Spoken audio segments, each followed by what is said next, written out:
박상봉의 통일로입니다. 오늘은 북한판 할슈타인 원칙이라는 제목으로 함께 이야기 나누도록 하겠습니다. 요즘 평창올림픽을 빌미로 진행되고 있는 남북회담을 바라보며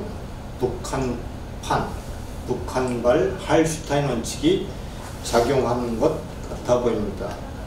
북한식 일방통행이자 갑질이라고 하지 않을 수 없습니다. 문재인 정부는 북한이 평창에 버스를 보내지 않을까 노심초사입니다. 할슈타인 원칙은 소독 아데나우 정부의 외교 원칙으로 동독과 외교관계를 맺는 나라는 소독은 외교관계를 단절한다는 대동독 정책의 근간이었습니다.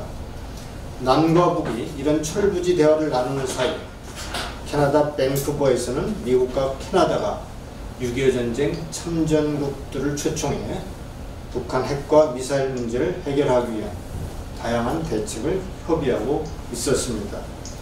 그리고 북한이 협상 테이블로 나올 때까지 대북 압박을 지속할 것을 결의했습니다.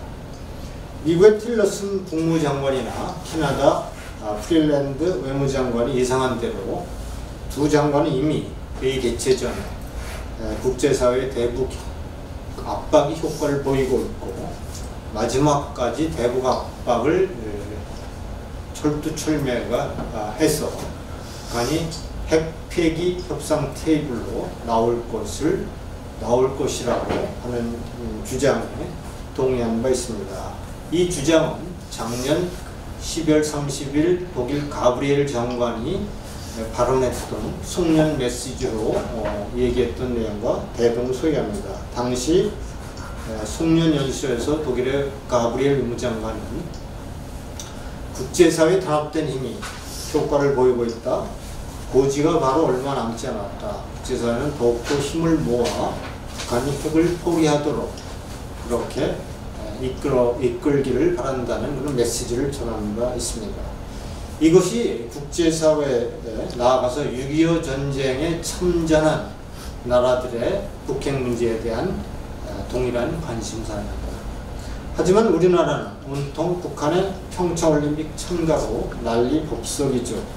스포츠와 무관한 이름도 국주한 삼지연 관현악단의 서울 강릉 연주를 본다든가 또 현성월이라고 하는 그런 관현악단 단장이 어떤 핸드백을 들고 그들의 미모가 어떤 화장을 했다는 식의 보도가 난무하고 있습니다. 응원단 등 선수와 무관한 400명이나 되는 이런 관현악단이나 북한의 응원단이 과연 평화를 위해서 남한에 오는 걸까요?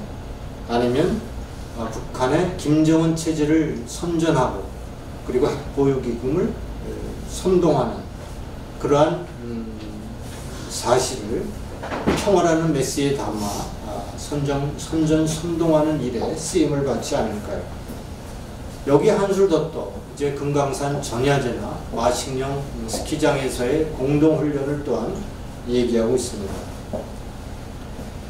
미국 등 주요 우방국이 북한이 핵을 어떻게 하면 포기할까 하는데 관심을 기울이고 함께 논의하고 있는데 이런 국내에서 이런 남북 간의 합의사항이 과연 무엇을 의미할까요? 정말 국제사회와 따로 노는 그러한 엇갈린 어깃장 외교를 하지 않을 수 없습니다. 대통령은 여자 아이스하키 단일팀과 관련해 남북 단일팀 그 자체가 역사의 명장면이라고 말했습니다. 과연 이것이 명장면일까요? 전 세계가 힘을 모아 북한을 압박해서 핵무기 폐기 쪽으로 힘을 모으고 있는데 그에 대한 발언은 전혀 없이 남북한이 단일팀을 구성한다면 그것이 역사의 명장면이라고 이야기한 것도 이해할 수가 없습니다. 도종환 문화장관은 뭐라고 했습니까? 본인이 스스로 평창올림픽에 남북이 공동 입장할 경우에 한반도 길을 들게 될 것이라고 앞서서 미리 선언한 바 있습니다. 그는 과연 2000년도 그리고 그 이후로 2002년도에 부산 아시안게임 그리고 대구 유니버시아드의 한반도기를 들고 입장한 사실을 거론하고 있습니다. 하지만 당시와 지금의 국제정세는 완전히 변한 사실을 도종환 장관은 모른다는 얘기입니까? 2006년부터 시작된 북한의 핵무기는 이제 6차 핵실험을 했고, 그리고 급기야 북한 김정은은 자기가 핵 보유국임을 선언하고 있는 상태입니다. 그 사이 100여 차례가 넘는 미사일을 개발했고, 이제는 ICBM을 개발해서 미국 본토를 위협하고 있는 것이 작금의 국제정세라 할 수 있습니다. 이런 상황 속에서 한반도기를 든다는 것은 2000년 초에 한반도를 들다는 것과 전혀 다르다는 사실을 과연 도종환 장관은 이해하고 있는지 전혀 모르고 있는지 의아할 뿐입니다.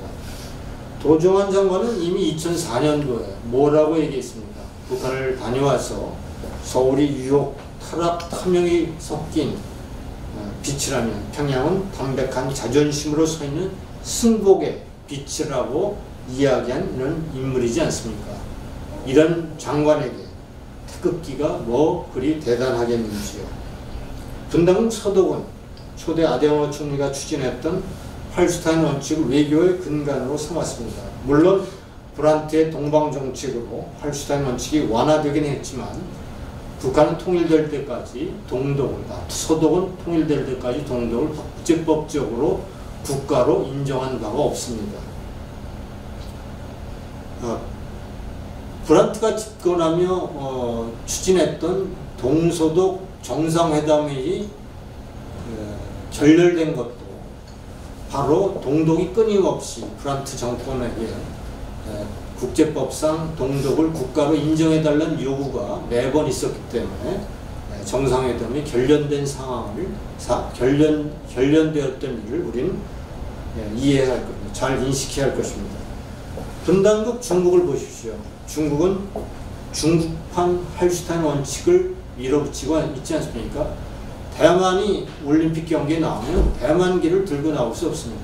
올림픽기를 들고 나오는 정도죠. 올림픽에 참가한 대만 선수에 대해서 대만기를 들고 나오면 참가도 못하는 것이 중국의 대외 정책입니다. 독일은 서독은 할슈타인 원칙을 썼고, 중국은 중국판 할슈타인 원칙, 중국의 힘으로 대만을 밀어붙이는 그런 외교 정책 아니겠습니까? 그 결과가 없었습니다. 독일은 서독 주도의 자유민주 통일을 이루었고, 중국의 경우 별다른 국제정세의 변화가 없으면 대만이 주도하는 통일은 현 상황에서 어렵지 않겠습니까?